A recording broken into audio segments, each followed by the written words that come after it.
آگے دیکھیے قرآن جو ہمارا اگلا سبق ہے وہ ہے معراج اور یثرب کے لوگوں کی دین اسلام سے آشنائی. یعنی معراج پہ جب رسول خدا گیا ہے وہ واقعہ، اور یثرب میں لوگوں نے جو ہے اسلام سے آشنائی حاصل کی، اسلام کے بارے میں جانا، اس کے بارے میں اس سبق میں بتائیں گے. تو کہہ رہے ہیں کہ معراج تاریخ اسلام کے بعثت سے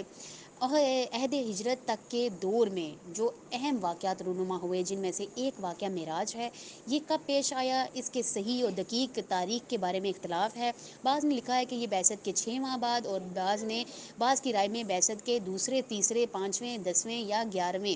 حتیٰ کہ 12ویں سال میں رونما ہوا. جب رسول خدا صلی اللہ علیہ وسلم کی معراج کے بارے میں گفتگو کرتے ہیں تو ہمارے سامنے 2 عنوان آتے ہیں. ان میں سے ایک اسرا اور دوسرا معراج.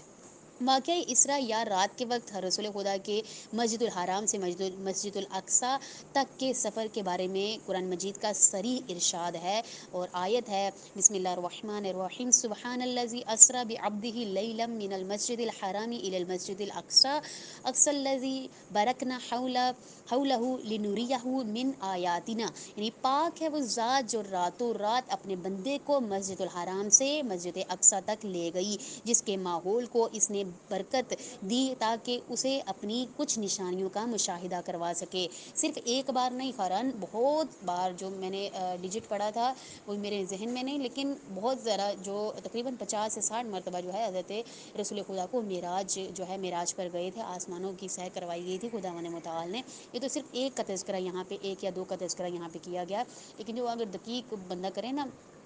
اس پہ سرچ کرے تو آپ کو پتہ چلے کہ بہت بار جو ہے رسول خدا معراج پر گئے تھے. آپ یعنی اس کا ترجمہ یہ ہے کہ آپ ہیں وہ ذات جو راتوں رات اپنے بندے کو مسجد الحرام سے مسجد اقصی تک لے گئی، جس کے ماحول کو اس نے برکت دی تاکہ اسے اپنی کچھ نشانیاں دکھا سکے. یہاں کچھ نشانیوں کا جو ذکر ہے وہ بتائیں گے، اور اس جو آیت کے کچھ جملے ہیں ان کو ذرا کھول کے بتائیں گے. کہہ رہے ہیں کہ جملہ سبحان الذی اس حقیقت کو بیان کر رہا ہے کہ یہ سفر خداوند متعال کی قدرت کے سائے میں انجام پذیر ہوا تھا. جملہ سبحان الذی اور آگے جو جملہ ہے اسری بعبدہ لیلا، اس سے مراد واضح ہے کہ سیر کرانے والی ذات خدا کی تھی. دوسرا پوائنٹ ہے یہ سفر رات کے وقت ہوا. یہ مفہوم لفظ لیلا یعنی رات کے علاوہ لفظ اسرا سے بھی سمجھ میں آتا ہے، کیونکہ عربی زبان میں یہ لفظ رات کے وقت کی حرکت سفر کے مفہوم میں استعمال کیا جاتا ہے. تیسرا پوائنٹ ہے یہ سفر جسمانی تھا، اگر فقط روحانی ہوتا تو اس کے لیے لفظ بعبدہ کے ذکر کی ضرورت پیش نہ آتی، کیونکہ صرف روحی سفر نہیں تھا بلکہ رسول خدا کا جسم مبارک بھی معراج پر گیا تھا.